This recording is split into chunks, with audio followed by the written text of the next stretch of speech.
I welcome everyone to Gestalt Poetry Open Mic for August. Today we have John Wesick as our feature poet, and we are so blessed to have each other here. Thank you all for being here. Next month we have, on September 24th, we have a double feature with Lantern Carrier and Red Medusa. We're very excited about that as well. So stay tuned. The poster and things will be coming out soon. If you go to my website at amyhoskins.com and go to the writing section, you can stay up to date with the Facebook events and everything. And you can also sign up for my newsletters. There's some exciting news coming out on the 7th. So stay tuned for that. And also Gestalt Poetry Open Mic on Facebook. So without further ado, I want to introduce John. John Wesick is a regional editor of the San Diego Poetry Annual. He's published hundreds of poems and stories in journals such as the Atlanta Review, Berkeley Fiction Review, New Verse News, Patterson Literary Review, Pearl, Piren's Fountain, or Pyrenees, I'm not sure, Slipstream, Space and Time, and Tales of the Talisman. The editors of Not Magazine nominated his stories The Visitor and A Story for the Rest of Us for pushcart prizes. His poem Meditation Instruction won the Editor's Choice Award in the 2016 Spirit First contest. Richard Feynman's Commute shared third place in the 2017 Risling Award short poem category. John is the author of poetry collections Words of Power, Dances of Freedom, and A Foreigner Wherever I Go, as well as several novels and short story collections. His most recent novel is The Prague Deception, and you can find more about him at http://johnwesick.com. Thank you, everyone. Please welcome John. Oh, thanks everybody. Thanks, Amy. Thanks for inviting me. Okay, take a look at this. I actually have a real stopwatch. I'm pushing it now to see that I don't go over. What I'll do is I'll read some poems from the two poetry collections, and also the third one that, I'm trying to kick out the door, but keep running into roadblock after roadblock on it, so I can't really promise a date on it. Anyway, these are some from Words of Power. Dances of Freedom. Earth opens. You plunge into the pit of absurdity and clawed, uncaring obsidian walls in a futile attempt to break your fall. Who will help you now? Your lover stabs you in the heart with her IUD and then names you in a class action suit. Friends roll their eyes into their heads to gaze at the machismo Hollywood stamped on their craniums. Your father's advice falls asleep on the couch before the 10 o'clock news. Who will help you now? The old professor replays a taped lecture. The psychiatrist doodles on a prescription pad while you pay him $200 an hour. The minister motions you into a line of followers, getting crosses cauterized into their minds. Who will help you now? The CEO talks competition and teamwork while stuffing broken promises into a deposit envelope. The general delivers a rousing speech and smiles to reveal severed limbs caught in the gaps between his teeth. The politician straps logic to a chair, beats it with a baseball bat, and says it's for the nation's good. Who will help you now? Teenage girls practice pleas for new clothes. A career woman makes love to her cell phone. She arches her back and closes her eyes when you pass. Touts yell credit card offers from your mailbox. A piss-stained bum asks you for a quarter.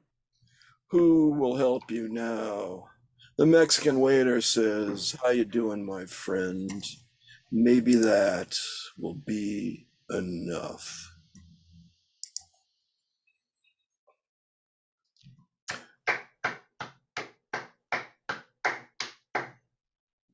The Bodhisattva of Gridlock. Noble Bodhisattva perfected the art of patience over tens of thousands of lifetimes at the I-5805 merge. Despite SUVs the size of Mount McKinley blocking his view, blindsiders passing faster than the speed of sound in the right lane, and rubberneckers slowing traffic to the pace of maple syrup at absolute zero, Bodhisattva never laid on his horn or extended his middle finger. Thus he severed the trailer hitch of past karma, and the passing lane of nirvana opened before him. What he thought was his rusty Yugo transformed into a sleek silver gray Audi TT. Bodhisattva settled into the leather bucket seat to press the clutch and reach for the stick shift. In the nanosecond before stomping the accelerator, he thought of those left behind in traffic. Sentient beings commute to earn money for car payments and make car payments so they can commute. Truly, they are trapped on the wheel of suffering. Pity moved Bodhisattva's heart, and he pulled over into the breakdown lane. Let any sentient being trapped behind a slow-moving semi or prevented from merging into the exit lane call my name, and my compassion will become a wide road that smooths his path and steers him from danger. Just then, Indra parachuted from the Channel 10 traffic helicopter, placed his palms together and said, "Well done, Bodhisattva, well done." A great concourse of gods, dragons, yakshas, gandharvas, asuras, garudas, kinnaras, and maharagas, as well as thousands of bhikshus, bhikshunis, upasakas, and upasikas, all in their hybrid vehicles, assembled and touched their foreheads to Bodhisattva's feet. The Bodhisattva's mystic power transformed the line of brake lights stretching to North County and back again into a rosary of precious rubies, each sliding through his fingers with the recitation of the sacred mantra Om Mani Padme Hum. All beings present then realized their broken down vehicles were in fact lotuses in the Pure Land, Sukhavati, where compassion has cleared all obstructions from the road to enlightenment. That poem probably got the best compliment a poet can ever get. It was a link to it was posted on the Car Talk website, so it's very proud of that. The dustbin of history. Actually, a rusty dumpster behind the Smithsonian. Soggy newspapers, broken glass, black banana peel on its lid. The last deposit, a dripping garbage bag. Coffee grounds, apple cores, the Taliban. Before that, a broken comb tangled with Karl Marx's unruly hair. When the lights go out, dumpster divers crawl inside, searching for anything they can sell. Thumb screws, Spanish boots, Hitler's old razor blades. Dead sparrows, backyard blast furnaces, Herbert Hoover's musty economics text, vials of phlogiston, the recipe Typhoid Mary used for ice cream, McNamara's board games, Stalin's toenail clippings, Pol Pot's busted stereo. Bad ideas get a quick rinse in the waters of forgetfulness and a fresh coat of PR.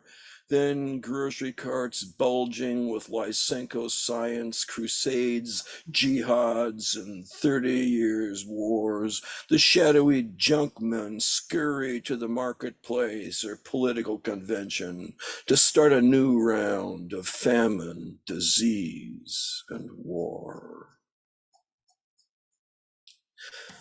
Let's go to The Foreigner, Wherever I Go, my book of travel poems. So you may remember that the mothers of the disappeared were the women who stood in front of the Casa Rosa, the pink house in Buenos Aires, to protest the junta kidnapping, torturing, and murdering their children. Um, the hunt is gone, but the mothers of the disappeared still have a bookstore there in Buenos Aires. So this is the mothers of the disappeared bookstore, Buenos Aires. The snapshots are unremarkable, save for clothing 30 years out of date. Some black and white, others color. These are the victims of the dirty war. The generals, now ghostly TV images, their faces gray as intestines, ordered deaths by the thousands. Ordinary people hustled into Ford Falcons, tortured, their bodies tossed from DC-3s into the Atlantic. But it's not that simple. Photos of Lenin, Castro, and Che Guevara hang on the bookstore's walls. I buy a Mothers of the Disappeared t-shirt for my mom and pray it doesn't become a prophecy in Bush's America. Outside, pounding drums, marchers with red flags. Do ghosts of Ford Falcons still cruise these streets? We wait on the sidewalk while tens of thousands pass. Muchas gentes, a shop owner says. I nod. The drums, boom, ba boom, ba boom, girls selling socialist newspapers, marchers with banners wide as Avenida de Mayo. Lauren takes out her camera. The flash, rows of men with clubs bring up the rear, their faces disguised with bandanas or keffiyehs. We cross to Cafe Tortoni. Fine china, cloth napkins, waiters in tuxedos, photos of celebrities on mahogany walls. I drop a submarine-shaped chocolate in my cup of hot milk. Lauren sips coffee and says, "This is the best night of my life." Anyway, so the little animal behind me is a wombat. If I cover up my camera, I guess it doesn't really help very much. Anyway, little animal behind me is a wombat. I just think they're cute. It's a marsupial, kind of related to the koala in Australia. It's kind of a digging animal. So this is Ode to a Wombat. Friendly-faced ambassador, little smiling bear, button eyes, tennis ball nose. Clumsy civil engineer, too distracted by Chaco Tim Tam dreams to shore up collapsing burrows, always emerging from cave-ins, disheveled, dusty, puzzled, unconcerned that cousin koala won the popular vote. Wombat takes life as it comes, munching grass, rolling in dust, turning on her back, stubby legs bent to nap in the early morning sun. So the Treaty of Waitangi brought New Zealand into the British Empire. And, it was kind of considered the best that, a European culture had done for a native culture. because it did grant the Maori some rights. Unlike what they did to the Aboriginals in Australia, they called that terra nullius, meaning it was nobody's land and free for the taking. Anyway, the dealing of the with the Maori wasn't as good as they say. But I went to Waitangi, and here's a poem called "Treaty House at Waitangi." Across a perfect lawn, a skeleton of stained wood supports a white A-frame. A carving of Coupe, the discoverer, grins with paddle in hand from the gable over the doorway. He gazes at a white flagpole standing like a ship's mast on the promontory, overlooking islands that float like greenstone canoes on the sapphire bay. I slip off my shoes, inside socks glide over the smooth wooden floor.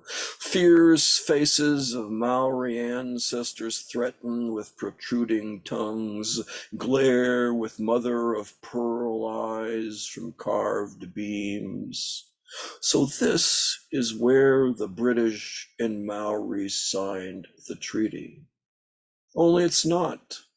In my rush to the 1940 Maori meeting hall, I passed the treating house without a second glance. Humble like compromise, the boxy white structure looks like an office, not the birthplace of a nation. Humble too was the house's owner, James Busby, lacking George Armstrong Custer's halo of golden hair and thunder of Spencer repeating rifles. Busby negotiated with the Maori chiefs. No trail of tears, no wounded knee, no thunderous brass band for Busby. Only courtrooms and bankruptcy. Nations do not honor heroes with no blood on their hands. So, like I said, the Shaman in the Library is the book I'm trying to get out, but it keeps running into one roadblock after another. Anyway, here's the title poem. And actually, the guy named Tristan Monroe, who I worked with, gave me the idea for the library. So anyway, here's the poem, Shaman in the Library. Naked except for a loincloth, ritual scars, and streaks of red clay, he attends the staff meeting. Bowl haircut, back straight, face impassive. Why is he here? No one knows. Since the library opened, he's pushed the loaded book cart and replaced Suzanne Summers and Gwyneth Paltrow in the diet and exercise section. Trembling patrons pay late fees promptly when he stands by the circulation desk. A few parents complain their teenagers shadow him, chasing rumors of hallucinogenic ayahuasca vines hidden in the botany section. And after the singed carpet incident, management forbade cooking fires. No more fresh rabbit meat, only packets of microwaved cassava. He pricks his fingertip at shift's end and fills out his timesheet with human blood. It's a good life. His employer provides health insurance and a retirement plan. But when the wild parrots come to strip fruit from nearby trees, he remembers the land of his birth, his vision quest, fasting to the point of death, and how his spirit animal came to him. He remembers inhabiting the jaguar's body, its savage strength and the power he gained, power to take life and heal. Free from culture and convention, he hunted at night, the heart-pounding chase, the taste of wild boar's blood.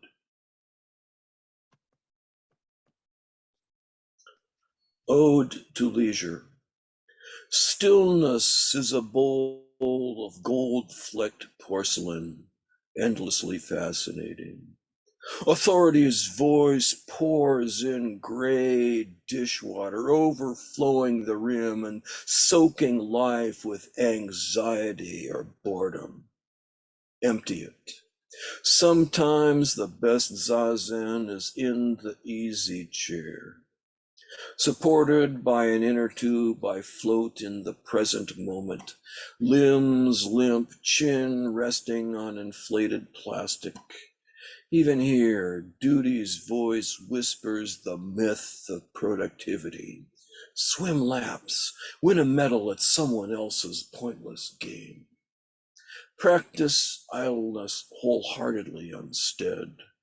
Resting in the exquisite stillness like a stone with senses is to sit atop Lautz's Ox. Then the doves will return to the concrete pond and the rabbit's tail flash in the grass. Anybody like Charles Bukowski? This is called Bukowski's house. Even in death, he guards his privacy. His ghost cussing out fans and would-be gawkers. So I send my imagination infiltrating the San Pedro city limits, prowling where he lived. The one-story house of brick and wood, front window a cyclops eye peering unconcerned while the outside world goes on its foolish way. Chain link fence, no garage, only a weathered BMW parked one wheel off the driveway on dying grass. I enter, not for the alcohol-fueled rages, nor for the screaming women breaking glass, but for the 4 a.m. solitude, notebooks to fill, Brahms on the radio. Waking at noon, plastic upholstered chair at the kitchen table, tattered bathrobe and walk to the mailbox, the safety of a warm Southern California breeze. No place more important than here. And at that, I think my time is up. So thank you, everybody. It's been a real pleasure reading here today. Thank you. Oh my gosh. Everyone, please unmute and let's celebrate John. That was brilliant. Superb detail. Thank you, John. Vivid. And I posted the link to my website where you can find links to my books and buy tons and tons of them, so I can maintain my exotic standard of living. Thanks. Yes, please do. Please do. Thank you so much. Did you go to Bute's house, or was that just imaginary? No, Book's house I didn't go to. That's imaginary. I went to Neruda's house, 3 of them in Chile. Stood outside Borges's house in Argentina. Went to the house of the author who wrote Anne of Green Gables. I went to Thomas Mann's house in Lithuania. He lived there when the Germans had it, but then Hitler called the Germans home, and so I think he left. But yeah, so I've got sort of a set of about five or so artist house poems, writers' houses. I think you nailed the Buke atmosphere there. Very good. Yeah, well, I spent a couple of years like staying up to 4 a.m. just doing nothing but reading Bukowski. So that's the way you do it. Yeah. That's awesome. Thank you. Thank you. Now it's time for our open mic. Put this in the session there. I'm going to add one name and then we'll be set to go. Let's see. I can do this. It's moving around on me. And let me know if you'd like to read and I will add you. There you go. So our first poet is Richard Spisak. Thank you, my dear. Thank you so very much. And a warm greeting to all my friends and poets. Thank you for sharing your hearts to us all. Um, I unfortunately have to leave a little early. I'm recording another episode of Poets of the East. Thank you to all those who were in Poets of the East and to all those who are coming to Poets of the East. So here we go. This is called Touches This Heart. Let me then apply some balm. If you twice, nay thrice, arise in you strong, you've got that step, that firm grip set, a sure adept. Across the mountain peaks you've streaked, crossed glaciers leaped, you've swept, never fearing, always daring when darkness crept, and bring well in, within your power, in this tangled, bending, twisting, sending, power lending, shattered, tattered, tower rending hour, stronger than any hand of man, of course your step can try this steep. And though there crashing waves upon this reachy beach to teach, still touch the sun. Your central mental hearted cause is one. As we let others touch our heart, surely life's grandest, transcendent, unstated art, and best of, rest of, seat of heart. As vulnerable as we choose to remain, if only to enjoy the rain, that glorious, furious refrain that puddles here beneath our feet and echoes ever in our brain. And then, since often I plumb the depths of politics, I offer you this. Someone said, write a funny one. And so I wrote a funny life story, but not like Robin Williams funny, just funny. This knave, a slicker trickster, never gave or saved conflicts, or ever embracing, ever chasing the line of stink, living, lying, deaf and trying, friend denying. A fool, to faint the rule book freight, and in each deep step he wept, snapped and trapped, newly, stooly, laid brigade.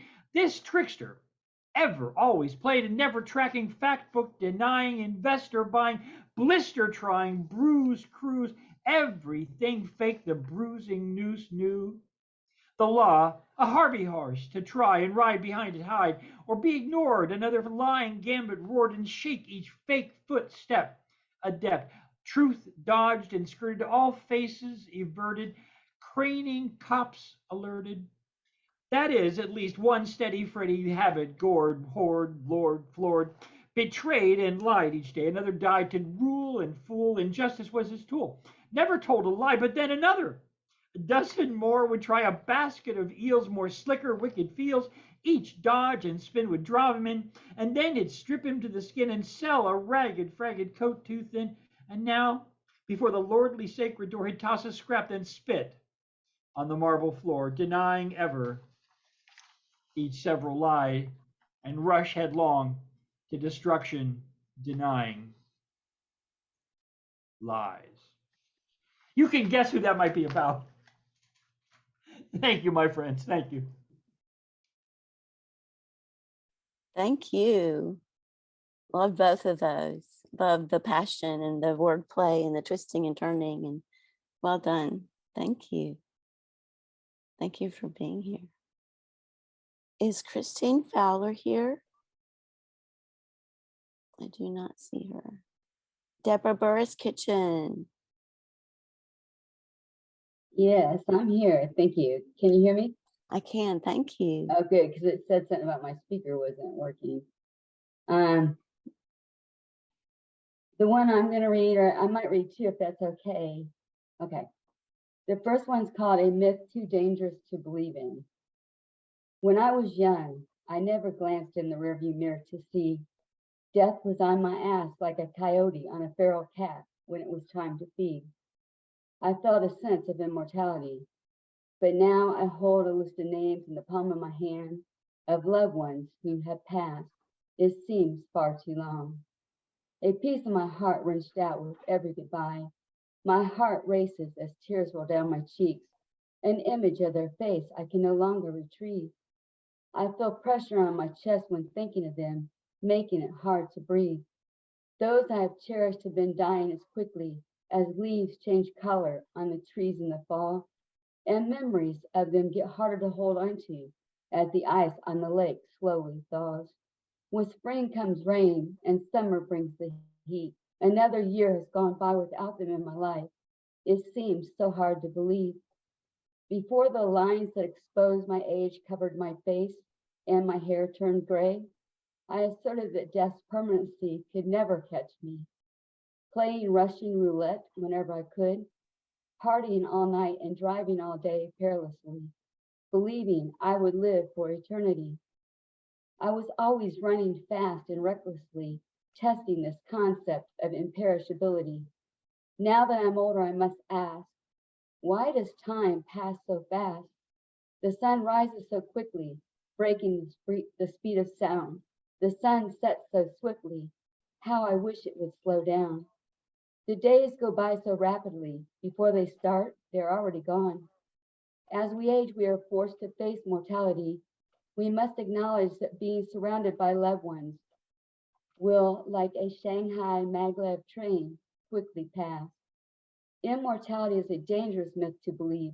I can no longer ignore that before too long, my breathless body will be buried beneath the dirt. So from this point on, I will live my life searching desperately for those moments that make me laugh. I'm making sure to say I love you to friends and family every day. I'm taking time to gaze at the lake and watch the squirrels play, enjoying each moment and cleansing my body of toxic energy while waiting to join those in heaven who have been watching over me. Okay, and the next one is called A Love That Passed. I couldn't pinpoint where I knew you from that first time I saw your face. The smile you gave me meant so much. I carried it with me all day. From the moment our eyes met, I haven't been able to get you off my mind. Every time you glance my way and smile, I feel a sense of pleasure I can't hide. However, that invisible wall around you, I must not climb. I must let you be. That barricade you built intrigues me, but also that is what makes you impossible to reach. Why are you self-isolating? Are you broken from a love that left too soon? Are you still questioning if there is something else you can do? I heard she stomped all over your heart like grapes just picked off a vine.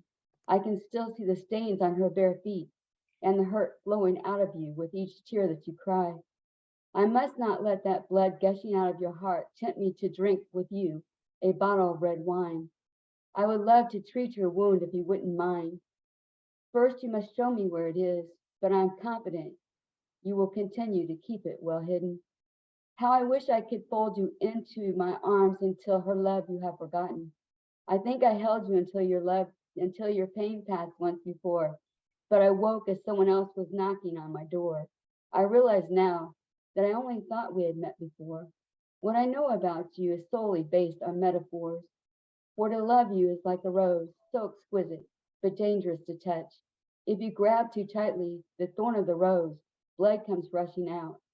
I am grateful for the brief moments we share, simpering at each other as we quickly pass. I will demonstrate my admiration for you by giving you your space. So for now, my love, all I can do is return a heartfelt smile and wish you well, and hope that love comes running back to you with the grace and speed of a gazelle. I know that it can't be me, the one that takes her place, for I was enamored with you a lifetime ago, but now it is far too late. Don't let the shattered heart taint your desire to love again. Know that I will be with you from a distance until a new love you're ready to let in. Thank you. I appreciate it. Beautiful, so beautiful. I love you held you until your pain passed. That was so beautiful. All of it, spiritual, deep, pure, cherishing life. Thank you. Thank you. I appreciate it. Thank you. Is Trish Ince here?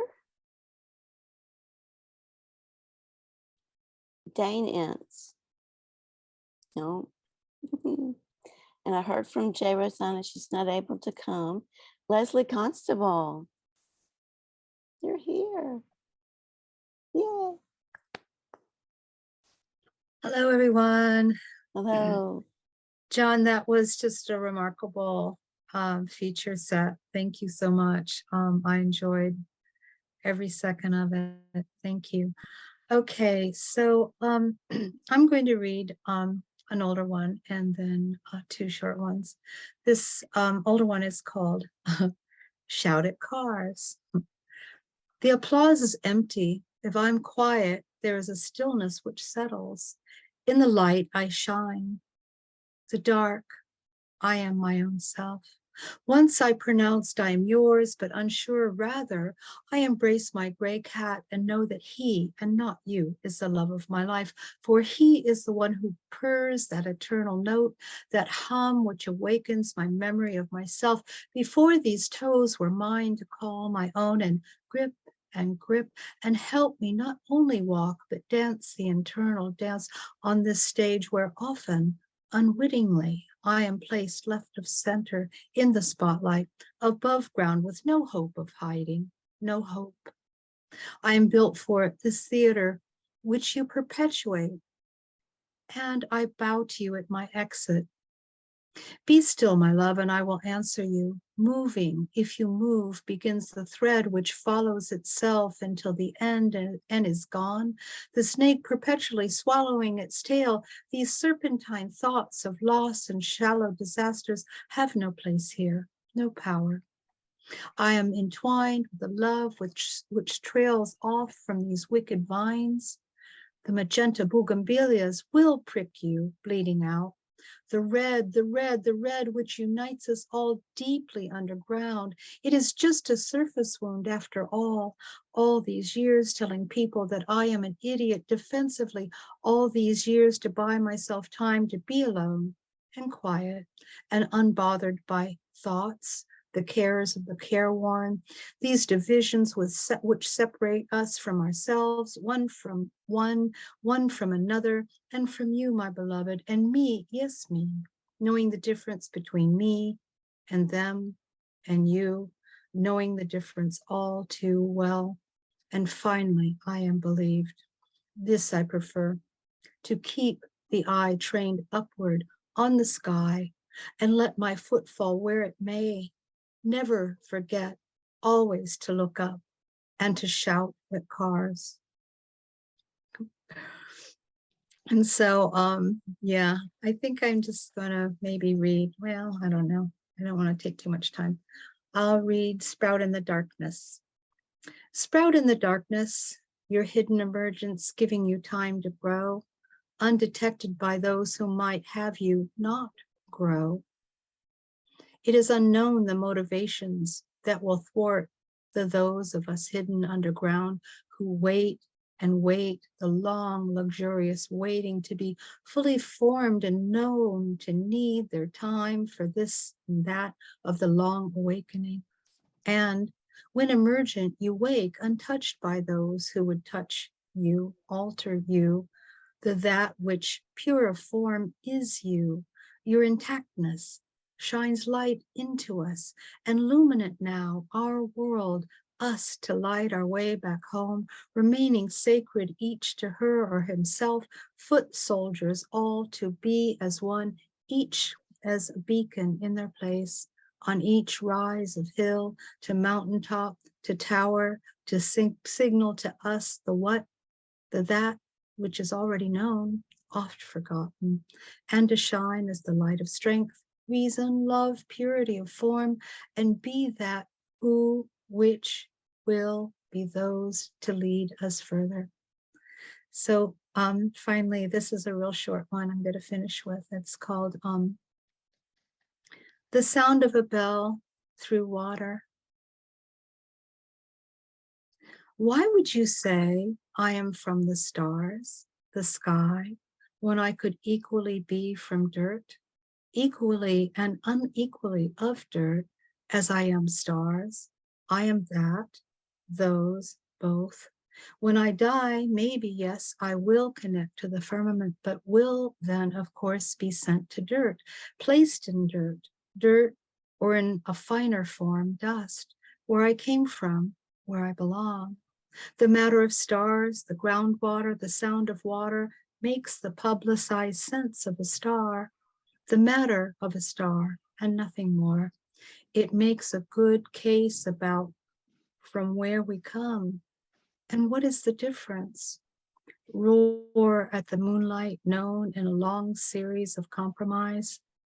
I find that I am not who I am, but a stranger, not what I expected or what I want. Leaving again, I said to the birds, is there difference or only sameness or both? That's it for me, thanks. Oh my gosh, so moving. I love the way your thoughts flow and develop and flow and develop so beautifully. Thank you so much. Thank you. Oh my gosh, thank you. Alexandra Psaropoulous. Thank you.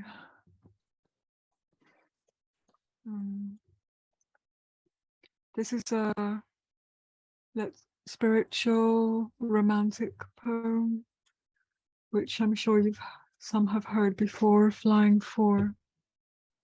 So long as there is vision, so long as it is true and alive, so long as there is flying, so long as we can feel it inside, then we can stand the journey, then we can understand the journey, then we can feel the wonder of the flight through turbulent and gentle seas, then we can rely on our inner strength, then we can be as warm and sweet and relaxed and balanced as we can be, transcending all judgment and blame, transcending all resentment and pain, accepting the ebb and flow of our emotions, letting me, you in, letting us in, into our magical world, transforming each other, teaching each other to give and receive higher love and pleasure, higher flying, because we know, and no one can take that knowing away from me, you, from us.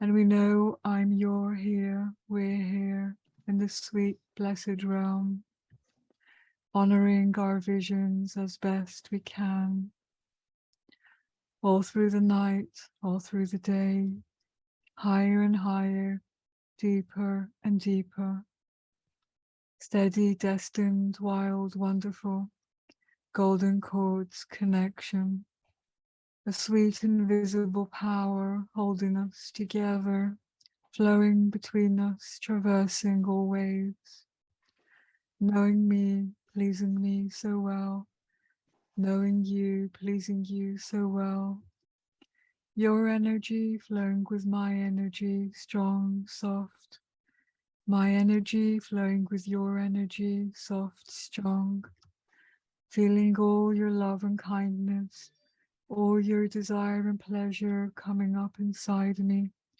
feeling all my warmth and sweetness, all my desire and pleasure opening to you, receiving magical, indescribable moments, deeper and deeper, higher and higher, renewable love, renewable romance, renewable relationship, developing sensuality, quiet passion, our insights, our perceptions progressing, magnifying, discovering satisfaction, fulfillment with each other endlessly.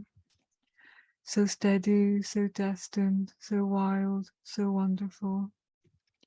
Flying together, higher and higher, deeper and deeper, directing our thoughts away from the shadows, directing them towards the light, lighter and lighter, making love inside a turquoise bath, taking me on the turquoise horse, feeling our visions inside us, feeling the flying inside us, taking us up our paths, deeper and deeper, higher and higher. Thank you. So beautiful, loving, the definition of love and growth adult growth. That's so wonderful. Thank you so much. And your artwork is magical and transformative, just amazing. Thank you so Thank much, you. Alexandra. Thank you. Is Safongo here? Angie. Angie. I'm here. Yay. As Welcome. always. Welcome. Here I am. I have two shorties. The first one I wrote for a friend that was going away in the service. It's called God's Rose. God created the rose to make the sun shine brighter, to make the rain smell sweeter, to make a sad face happier. He created the rose in many colors, colors that brighten the darkest night, colors that warm the darkest day. God created the rose to remind us of the saints. He created the rose for a wonderful friend like you. And this is a shorty, a real shorty. I wrote this one because this is who I am. It's called Like a Phoenix. Like a phoenix, I rise with least expectation. I erupt through a volcano I erupt through the volcanic ash with a falcon speed, wings flowing with embers of ambers, red and orange. Unsinged, unscathed, unstoppable, I always rise.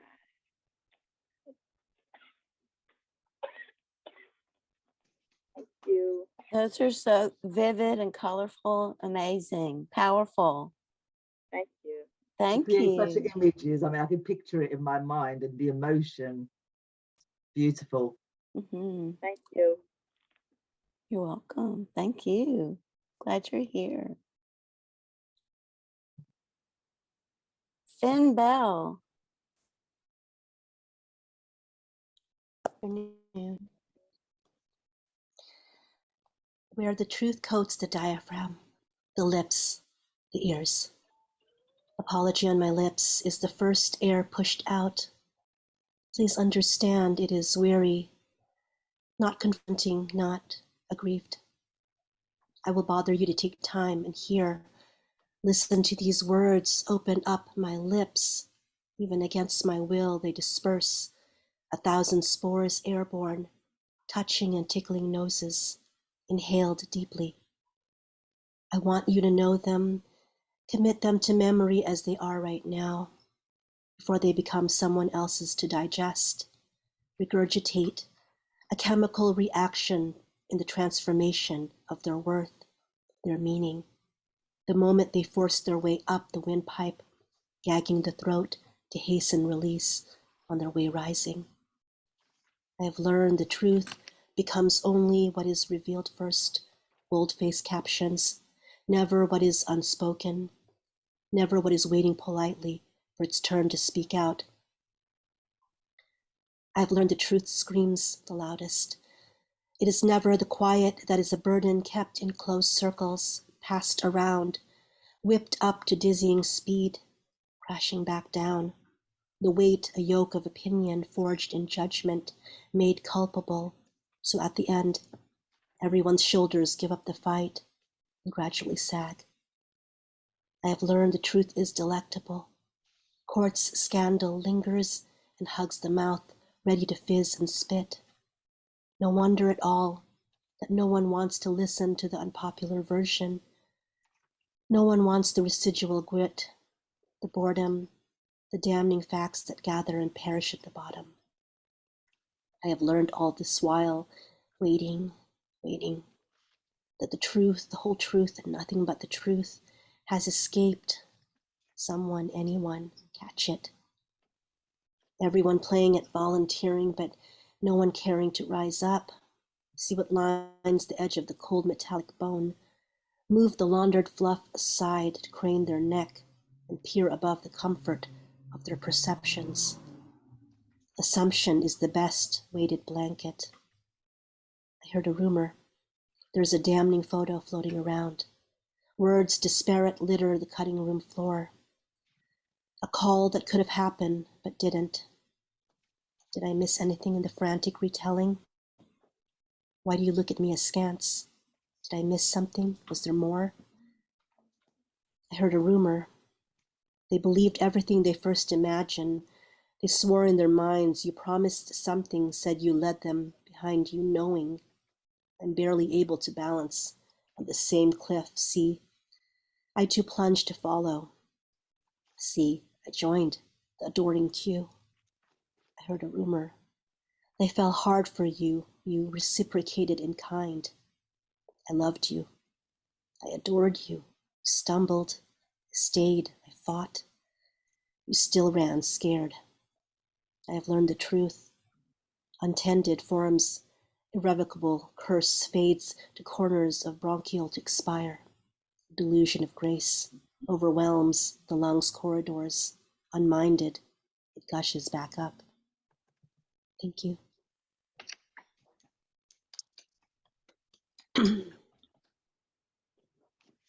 Thank you. That was delectable. Just so well formed, so well crafted. Every single word took us on a journey. It was wonderful. Thank you. Very palpable. Thank you. Kate Jenkinson. Thank you, Amy. You're welcome. I've just come back from some time away, and there was this is a poem from where I went. I went to Shetland. I don't know if anyone's been to Shetland. It's a small poem. It's called Shetland Swatch. Heather and grass tartan the hills, whilst rock sporrans outcrop the pleated slopes, and birds swirl the circling currents. Our landlocked eyes scan afresh the locked land, pools and nesses, seeking newness in the wind-blown wilderness. Just a little one. Keeping the theme of nature. Be more meadow. The definition of a weed is a plant in a place you don't want it to be. The definition of a garden are plants only where you want them to be. The definition of a meadow is plants where they want to be, with insects happy to see them there. And I'm busy putting together a poetry collection. I've never submitted stuff for publication in large quantities before, but this is one that's in the collection and I'm working on. So I thought I'd read it here and see what you thought. It's called Prioritize Your Addiction. Does my pain have a name? It does. It's rejection, laced with blame. I'm addicted to rejection like cocaine. It's my line in the sand, the back of my hand. It's the place where my face doesn't fit. I cover this shame over and over with love. Love for the beauty in others and a niggling, wriggling, maggot-like belief I'm not worthy, buried in the heart of me. But I'll fight for the right to be here. In fact, I've fought all my life to be seen, believed, and belong. I'll overshare my vulnerability in an attempt to make you care for me, and I'll expect you to do the same. Once I recognize and understand your pain, I feel our connection is real, so don't try and hide it. I sense you're hurting, and I'm only curious because your pain makes me furious. Who did this to you? It would please me to release the locks chaining your heart and pinning you down like a butterfly preserved, a petrified beauty reduced to mundanity. Your heart can't beat if constrained by your fear, and your love can't animate your dreams if sleep doesn't keep you immersed deep enough, and your life can't be lived to the extremes of your joy if your boundaries are smaller than your happiness and love. Does my pain have a name? It does. It's perfection, laced with shame. I'm addicted to perfection like caffeine. It's the migraines flashing lights in my brain. It's the place where my face doesn't fit and I don't see it. I hide the pain with unconditional love, love for the wonder of others and a niggling, wriggling, maggot-like belief I'm never worthy. But I'll fight for the right to be heard, especially in places where my face doesn't fit, because I've fought all my life to be seen and believed. But I wonder, am I really here if I don't hurt? Thank you. Oh, wow. So pure from the heart. Wonderful. Wonderful. Thank you so much, Kate. Thank you. Oh my gosh, that was wonderful. We don't have Gary Huskisson. Brenda Calhoun? No? Okay. Becky Guy. Joy Johnson. Yay. I'm here. So I have a few poems from the latest daily challenge that I'm taking part in. And in the middle of it, I got COVID. And so I got way behind. And so I just started trying to make up all of these prompts by writing. I chose the same form. So this is the same form, all of these. It's called a Cottrill sonnet, C-U-R-T-A-L. And the first one I'm just reading to you, it's about my having COVID in the middle of everything.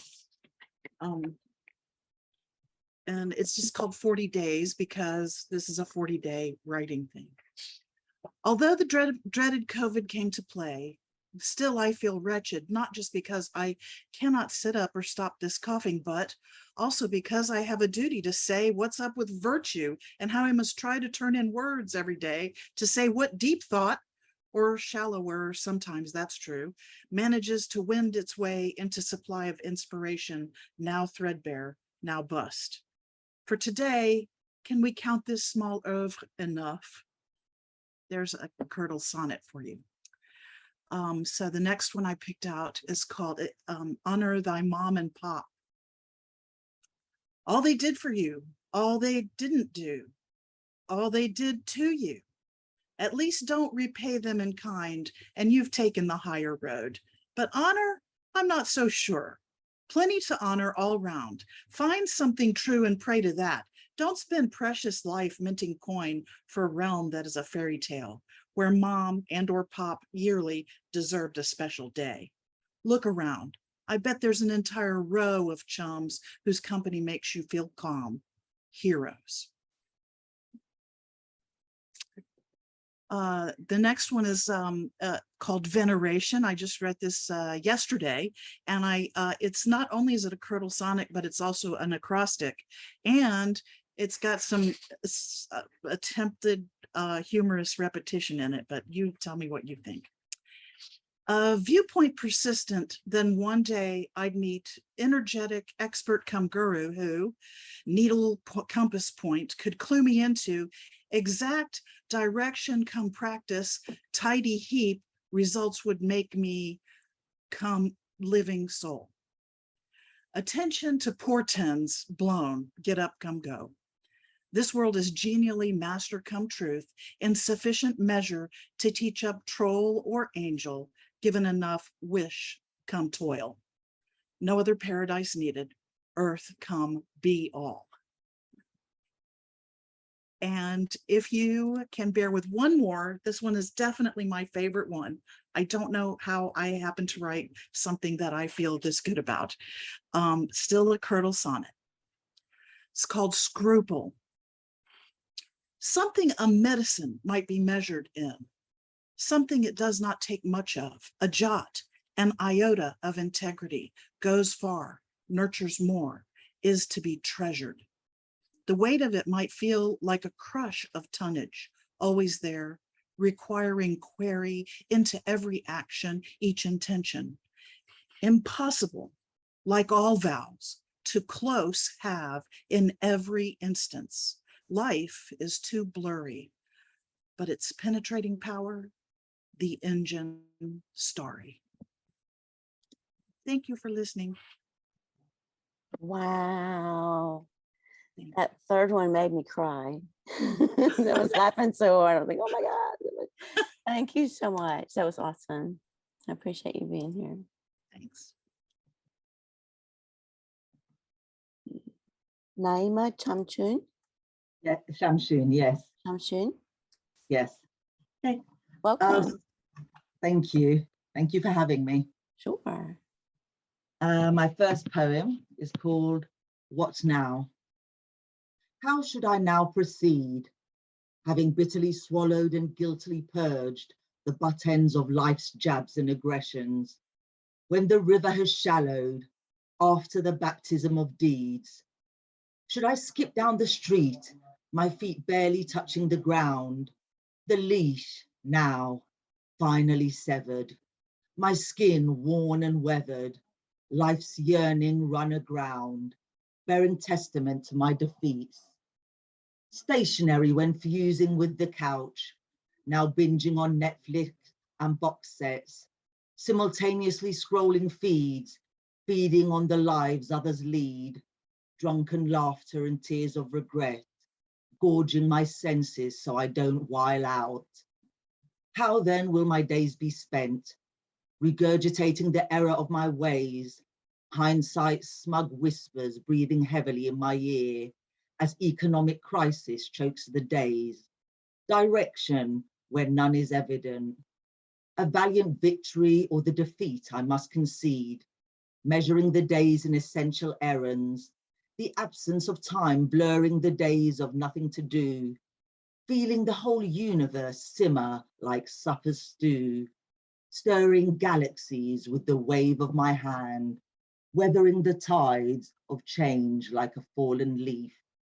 Guffawing, is that it? Stripped of my vanities and desires, after wine-stained Afghan rugs with burnt plots of hashed nugs, having walked through the ice and the fire, unfrocked and disarmed, cupping the calm, dying nebulas in my palm, a heartbeat in transit. Thank you. And my second poem, let me just bring that up now. Grand Union Canal. Crisp sunshine in October, the shadows maintain their cold, and the open expanse embraces the light, bubbling flares of midsummer merriment. The billowing canal surface, alive with musical grace, shimmying content beneath bridges meant for friendship and poo sticks, the lofty rumblings of M40 acoustics. Afternoon shadows predict long dark winters in heated abodes. A party of pall-bearing clouds furtively congregate overhead, the council of conclusion, summer sighing diffusion, brisk blustering gusts setting the table for the winter spread. Sorry, islets of weeping willows, wheezily whipping in the breeze, the snatched voices of autumn conversing on air, circus-top barges that flow with the fun of the fair, al fresco dining, clinking, leafy lament beneath the marquee, feral foliage pushing back against the paved path, a doily thrill of malachite leaves that recalls family mallow pickings, bountiful halls, prepped and seasoned with North African craft. The threat of winter, bluntly invasive, urban hibernation in the wings, the furlong's farewell summer sings, melodiously familiar and plaintive. Thank you. And my last poem is a very short one. And it was inspired by that first Valentine's Day when you have a crush. Valentine's Day. Have you ever been in love? You toyed. Confessing, I have. For how long? smiling conspirators. Maybe you suspected, I did too, neither sure, each silently affected. You push and I glide, ascending towards heaven, the daring young woman on the flying trapeze. Thoughts of you fanning my cheeks as I return to your side, spilling over with my secret. I have loved him for the longest time, and maybe longer still. Enamored by my ardor, I could have loved an eternity. Thank you. Thank you. Wonderful storytelling. Beautifully descriptive. Every word. Thank you so much. Thank you. Thank you for being here. Thank you for having me. Sure, man. Jeff Cottrill. Okay, I'm here. So, before I begin, I have a feature tonight at The Word is Right with Kristen Patton and an open mic hosted by Marissa Prada. If you're in the UK, you have to stay up past 1 in the morning, but it might be worth it. So I'll put the info in the chat after my thing. Okay, I have a couple new ones. This is called Yelp Reviews of Your Pet Guinea Pig. Karen Golden, North Bay, Ontario, 1 star. What a terrible guinea pig. He doesn't even do anything. He just sits there and stares at you. Can't even do any tricks or run on the wheel. What a mess. Gotta do better, guys. You invest more money and time in your guinea pigs, you get better results. It's not that hard. Just get it together. Chad Hahn, Mesa, Arizona, 1 star. And this is in all caps. This guinea pig sucks. What a fucking piece of shit. Call yourself a guinea pig? I hope somebody vacuums it up and it fucking dies. Ugly piece of crap and boring too. Fuck you, bullshit guinea pig. You suck the bag. Kenneth Simpson, Leamington Spa, England, 1 star. I was rather disappointed with this guinea pig. I've met a wide range of guinea pigs all over the world, and while some of them had some considerable issues, none of them was as tedious or underwhelming as this one. The animal was not pleasing to the eye, and its interpersonal skills left a lot to be desired as well. I've noted a troubling decline in the quality of guinea pigs over the last 30-some years. One need only look back to the golden age of guinea pigs to find such luminous examples as Chomper in the Hamptons and Inky from the West Midlands. All finely bred guinea pigs with style and wit to spare. I couldn't help yearning for these iconic figures while sacrificing far too much of my precious time with this one. Pathetic, derivative, and uninspired. Becky Kopp, Canberra, Australia, 2 stars. This guinea pig started out well, but it failed to live up to its promise. In the end, there really wasn't anything to distinguish it from all the other guinea pigs out there. Take a tip from someone who's been around, mate. If you want your guinea pig to stand out, you've got to put some work into it. Jatinder Singh, Southey, Saskatchewan, 1 star. If I could give 0 stars, I would, or even negative stars. I mean, what the hell? Do not recommend this one, people. You can do better. You can do a lot better. Louise-Marie Truffard, La Vallette du Var, France, 1 star. The guinea pig is not formidable, is it not? It fills me with all of the fatigue and the ennui. One cannot find the proper words in English to express why the guinea pig is not satisfactory with one's expectations. As the people say in our country, le nain violet donne 3 coups de pied au poulet avant de manger ma teinture pour les cheveux. Jim Backers, Northport, Florida, 2 stars. My wife and I were very disappointed with our trip to Papua New Guinea. There was too much crime and violence, the natives were rude and unsociable, and the food was served in such small portions. If you do end up going there, I suppose you could do worse than touring some of the World War II airplane wrecks under the water, but my wife and I are too old for driving. Next year, we're just going to see Italy again. Greg Jackson, Brooklyn, New York, 5 stars, and this is also all caps. OMG, best guinea pig ever! Awesome guinea pig, it's fire! I love it so much I want to marry it. Yeah, man, guinea pig fucking rules! And finally, Sue Bremner, Portage la Prairie, Manitoba, 1 star. And her review is just 1 word. Why? So that was Yelp Reviews of Your Pet Guinea Pig. If I have time for a second one, I have another new one. This is called Performance Review. Company name, Planet Earth. Date, August 25, 2022. Re, Employee Performance Review. Employee number, 77-7777777-777. Employee name, God. Overall performance. During the employee's many years of service with Planet Earth, he has demonstrated remarkable creativity and power at sporadic moments. It is clear that the employee shows a great amount of potential. However, much of the time he fails to live up to said potential and in fact shows an astonishingly poor attitude towards his professional duties.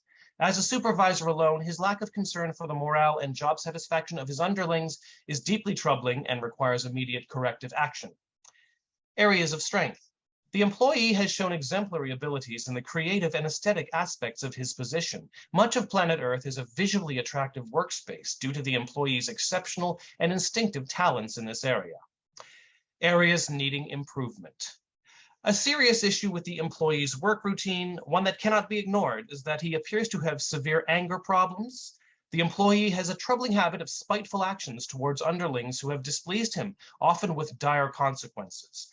Planet Earth would like to suggest that the employee enroll in one of our corporate anger management workshops in order to learn how to deal better with these feelings of rage and jealousy, at least in a way that does not disrupt the routine of his colleagues.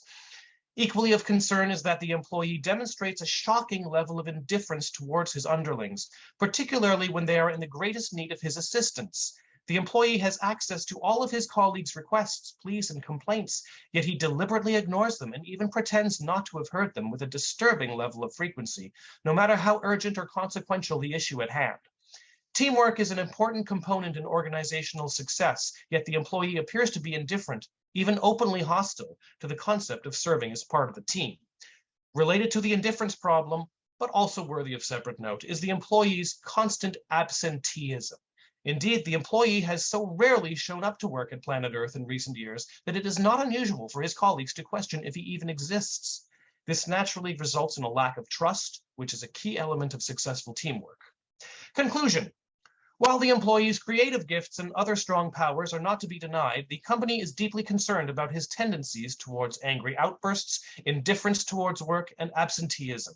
We feel that the employee needs to sit down and contemplate how serious he is about contributing to Planet Earth's welfare and whether he intends to become a more productive and cooperative presence here. Otherwise, we may be forced to take drastic disciplinary measures. We would highly recommend the aforementioned anger management sessions, which will teach the employee more socially acceptable methods of dealing with negative emotions, as well as more positive workplace traits, such as empathy, cooperation, and good sportsmanship. If these issues cannot be corrected in the near future, Planet Earth may be forced to look for a replacement for the employee, or if a satisfactory replacement cannot be found, to terminate the position itself permanently and take its chances without it. End of review. So that was performance review, and I will put some fun info in the chat, including the link to my feature tonight. Thank you so much. Thank you so much. That was brilliant, hilarious as always. Thank you so much.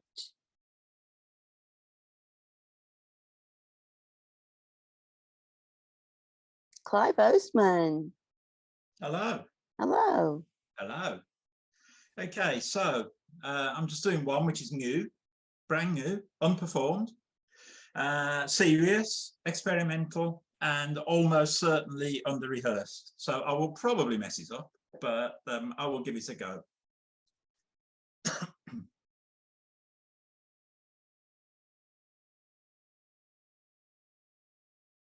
Hello? Hello? Hello? Can you hear me? Do you know me? I am democracy. I'm tolerance. I am decency. Surely it's not hard to see what's happening to me. I'm old, I'm sick, and bit by bit, I am dying. I'm fighting to hold on, but without your help, I'll soon be gone. I cannot do this thing alone. You are the doctors and nurses. Can't you see that? If left untreated, this sickness can't be defeated. Words, they're not enough. Your words are therapy, but your actions are medicine. Therapy alone is not enough. My mind cannot be cured if my body's already dead. I still have so much to offer. This is not the right time for me to go. I need you to save me. I am weakening so quickly, so terribly. Actions, not words. Medicine, not therapy. Don't let me die. Bring me back to the light. The darkness is descending. I'm scared. Not for myself, but for what I'll leave behind. Don't let me go. I beg you to save me. Give me medicine. It's still within your power. I beg you, do something. If you all work together, you can save me. Enough is enough.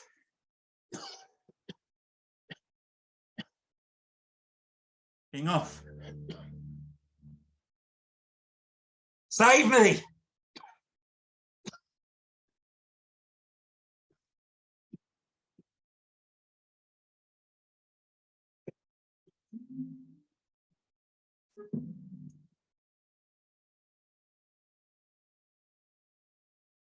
You've got one last chance to save me. Do something!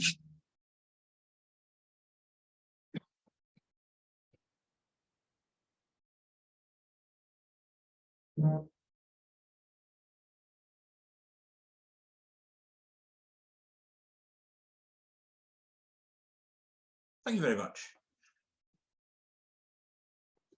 A bit different.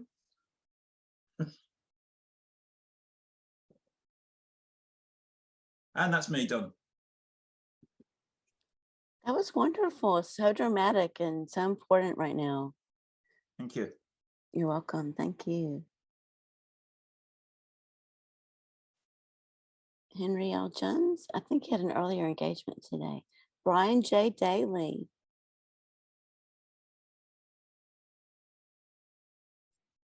All right.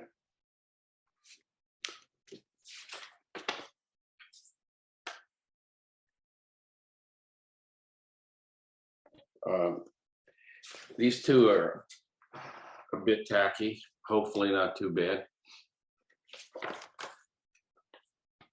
This one's called Seeing Eye Dog. Seeing Eye Dog. Back when I was jogging 5 days a week, back before the heart fiasco morphed into the weight fiasco, the world was my friend. Lose me this 20-pound backpack of lard and watch me crank. Peeps of all ages hailed me on the street as I sailed by, hoping to absorb some of Grandpa's get up and go, or maybe just tendering a respectful homage. But now that I'm stuck in a walking phase, things have changed. One mom on Baxter Lane turns her stroller backwards when she sees me coming. These 3 kids chasing a possum into a culvert find me unworthy, alas, of the merest glance. Or am I being too sensitive? Perhaps. Can't chat with stranger kids anyhow. Too many windows watching. Enough to pause before the cherry blossom tree, but not too long. Hoo-ha! An aged man is but a scary thing, especially on foot. Lo, here comes a young lady with a friendly face. She greets me with a cheerful hi, but grokking her shepherd in its bulky harness and the cockeyed tilt to the lady's head, I surmise I've been greeted by a vision-impaired citizen. Hey, boomers, remember when these bitches, instead of service dogs, were known as seeing eye dogs? A term out of favor, like so many others, for being too precise, even poetic. Old geezer, you just got greeted by a cute blind chick. I congratulate myself. That's progress, I guess. Besides, for all she knows, I'm Timothy Chalamet.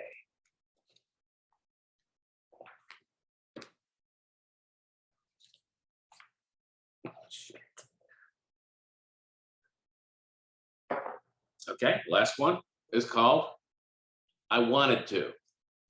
This is very, very complex. I wanted to touch you, but you didn't let me because you didn't like me. I wanted to know you, but you didn't let me because you didn't like me. I wanted to kiss you, but you didn't let me because you didn't like me. Oh, Lord. Now what I's gonna do? Thank you. Thank you. Awesome. Thank you. And now we have Eike Walz. Hi, Hi, good afternoon. good afternoon. Thank you, John Wesek. I really liked your reading. But will I meet you in cyberspace? The day I upload my mind, will I still be me, an individual, or will I be thrown out entirely, replaced by logic, artificiality that separates a perfect you from the once faulty biological me? But who will be this simulated me? Philosophically, morally, will my conscience still be awake? Will my synaptic pairing change? What experience provides a future without imperfection? I may, or should, or shall see? Will I feel like a real body? Will I still think compartmentalized and admire as she's wild array? Thoughts of never-ending mystery. Will I still be able to touch, smell, taste the all of you? Is there enough bandwidth to flutter that sexy look of you? Will I still be mortal? That trajectory will become the me in search of infinity. Now that we gained the power which once belonged to evolution itself, scary to think. Will I still look familiar to me? Will I go to sleep? Will I wake into a process once we called life? Will it be lifelike? What was lifelike? Is the way how I love my wife a data file of personhood to be found in a cloud floating in cyberspace? Intellectual property, now a common man's media university mashed into political and economical utopia to be born within imaginal cells? Accessibly only to an immortal elite controlling a population in permanent larval state? What roles The gods are going to play. Is the infighting going to stay? Has history a chance to correct the future? You see, my future makes no claim. My spaceship to the afterlife is waiting. I have a seat reserved, and I wait, and I wait, and let hope plan ahead until I have been processed in cyber memory. And in meanwhile, my friends, I have a binary glass of wine, and I swallow the barcode and any pill to satisfy what's left of my neurological ego. Will this be embedded in my cryptic will? Above all, will I still meet my friends in cyberspace? And that in real time, please? Thank you. I love that. Thank you. Fascinating journey into reality and alternative, what is it? Altered AI. I'm trying to say augmented reality. That's what I meant to say. Thank you. Thank you.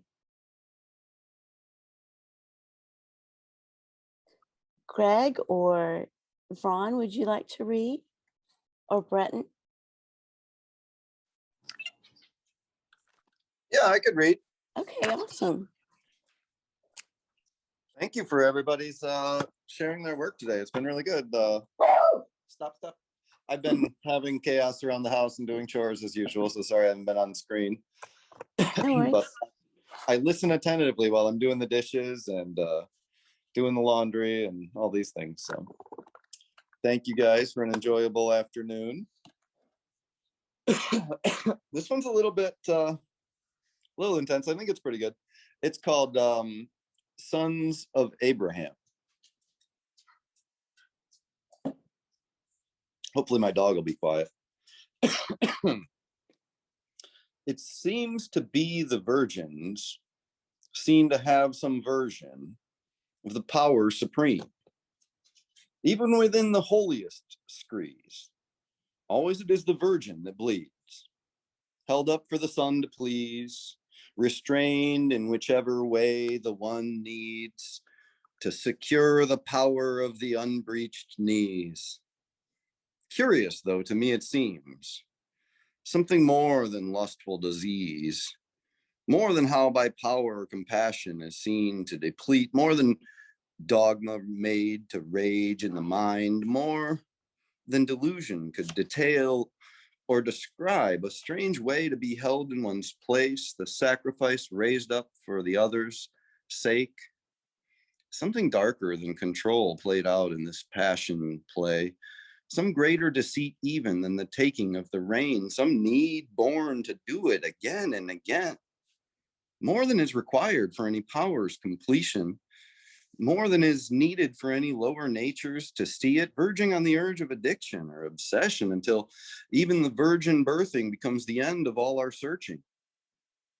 To make a boy child who would surely be worthy, virgin blood come to life when the word speaks. What then of our own discretion? The lion or the lamb, which is more sweet? What blood should be lain then at the Lord's feet? What of the grain, never minding the smile seen? What cost has come with our feeling ever more free? Have we been better since the death of the last lamb? Is this urge intact, in fact, up until the first man repents upon the pact move to give the methods of murder back, returning the sword to the sea at such long last, splitting the stone where the shaft had so often been stabbed, leaving the wounds from the past in the past, shaking the glaze of the glamour long cast too late for so many, ash then to ash, dust then to dust of the dreams that destruct. If such a power is there with that unscented cup, should we not then never consent to its being bled dry? But remember the duty to keep raising it up. Shall we not hold up what is high? I know but little of the magic therein implied, seen the specter flashing before my own eyes. To call that divine is such a dirty lie. No God was ever pleased with the murder of any virgin or her child, nor man for that matter. Don't preach to me, pray, of the gods gone wild. The God of wars, the God of the mind been defiled. The ritual death of the death ritual is the literal heart of our litany. When shall we cease to sacrifice then? What power still moves through its tempting? Perhaps some things cannot be known until the way is paved from below for repenting. May rectification lie along that road with the sun that only slowly rose from the night and was ever gentle in its setting. No blood to be required for its bedding. Death now is not needed to please him. Come forth, my child, the time has passed to fear the Lord's freedom. It is only men now who will bleed you to feed them. It won't be done in the street, though. Instead, unseen and in secret, may the day come when some magic is made to make us all believe there's no more sacrifice needed.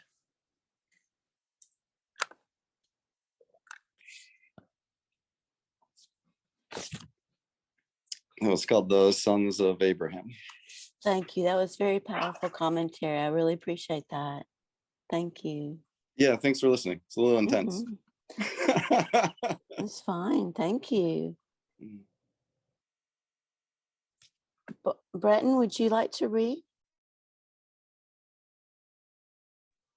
I'll just do a off the cuff, and I appreciate group you guys were I listened to the first few folks and then the most two recent to share here. I'll try to bring together what I heard.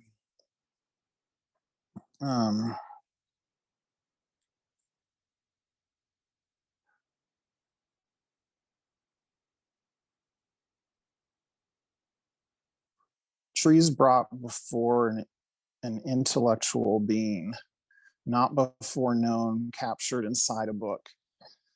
But the box that you open, it may not be Pandora's, it may be something that's better. I don't know why it's here. I don't know why I feel like it's me. It's an over and unending why me, why me. It never seems to end. I can't make it end. I can't make it stop. I pray for my friends to reach out and help, but it seems I have none. I hope this isn't my end.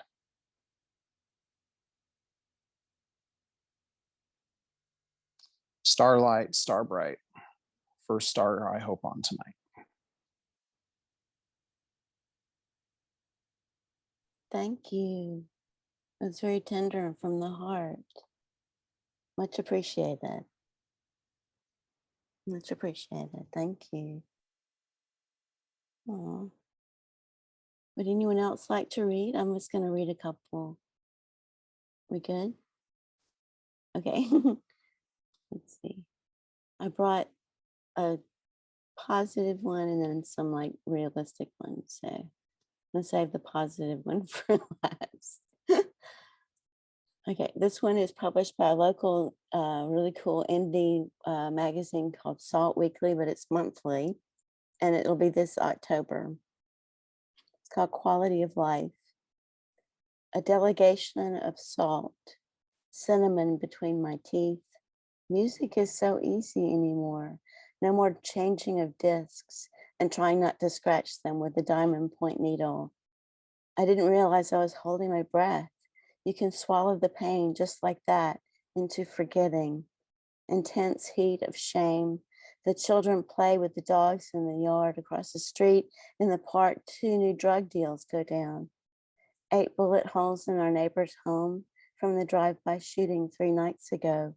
You and I thought it was fireworks. It scared me and I ran to the door. You shook your head. No, just fireworks. A young man ran past. A car sped by and it was done. Now we know. The pale blue home of another neighbor covered the bullet holes with black tape. This week, a man a block down from us was shot and died in the street. The violence is with us, evaporates like lives, disregards quality of life. Friday in the park, someone empties a gun, 3:25 in the afternoon. but no one, 9/11 is on it, but no one's hurt somehow. They send a patrol car, sounds of the ice cream man, fireworks. It's Memorial Day weekend, sirens abound. It's a sad one. Thank you. This one is called Science Fiction or Reality. Trigger warning. I should have done that for the first one. Where dirt comes from. We are one with the earth despite our fastidious scrubbing to stay clean. If we don't save the planet, we will become extinct. We've known since the 1960s. Now we have to stop the clock on drilling and feasting off resources and consider our fate. God doesn't want us to be passive on this planet, but to do good in God's name each day instead. An active God guides the heart, not the wallet. Check my horoscope for how I'll be feeling today. Check the forecast for summer rain. Bring it. Lightning and thunder, rain on my parade. The sniper who with the rifle on the roof killed 6 people is taken alive. He's white. The black man in Ohio, unarmed and running, did not survive 60 rounds in the back, but they handcuffed him after the fact anyway. Fighting on July 4th somewhere in the world, here, about rights versus rights, separation of church and state, the Constitution, cult of personality. We have to choose. I do my best. I'm a mess just the same. Sadness becomes a Sunday night headed home after the magical weekend. Reality becomes what's on TV. Reality hits each Monday. Storms fall out of nowhere from the sky. We desperately need the water. Science fiction meets reality when the Hunger Games become real.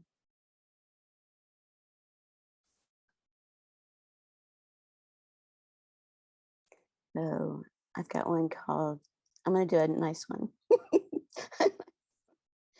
Okay, this is one from last November called Speaking Earth. I'll end with this one.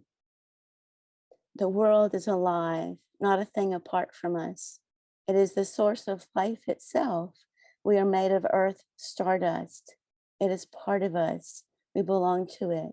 Heritage, history, depletion of next natural resources, short-term gain, not stewardship. The earth teaches us still, even though under attack, gracious acts of preservation, seasons, bees, songbirds, trees, flowers, fruits, and vegetables of all kinds to play with, grow, delight in.